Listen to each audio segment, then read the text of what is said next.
Nous sommes le 13 mars 2022 à Volnovara. Je vous montre vite fait. Voilà, il y a des engins de l'armée ukrainienne qui sont juste derrière moi, qui ont été totalement détruits. Et regardez où est-ce qu'ils se trouvaient, juste en face de maisons. Voilà.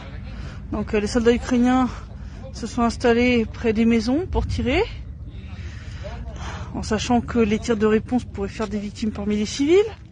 On a discuté avec le médecin principal de l'hôpital qui est derrière moi, qui nous a expliqué que les soldats ukrainiens avaient installé leurs engins sur le territoire de l'hôpital pour tirer sur la milice populaire de la RPD, en sachant pertinemment là aussi qu'il y aurait des tirs de réponse.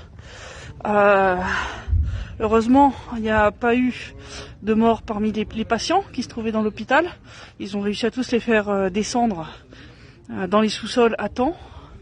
Sous-sols d'ailleurs d'où les civils ont été chassés par les soldats ukrainiens au bout d'un moment, qui sont littéralement installés dans les sous-sols. On a retrouvé les corps de plusieurs d'entre eux.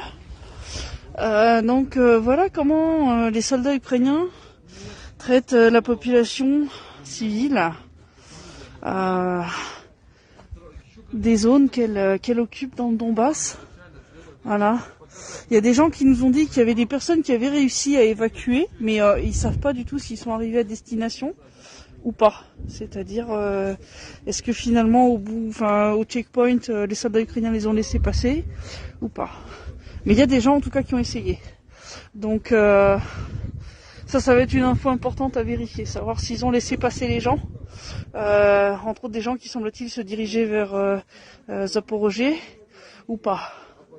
Voilà, donc c'est ça la situation, la ville elle est complètement dévastée, vous le voyez derrière moi, vous voyez l'état des maisons, il y en a qui sont complètement détruites, l'hôpital il est complètement ravagé, vous le voyez là derrière moi, voilà, l'hôpital il est foutu, les maisons derrière moi sont foutues, voilà, toutes ces maisons là.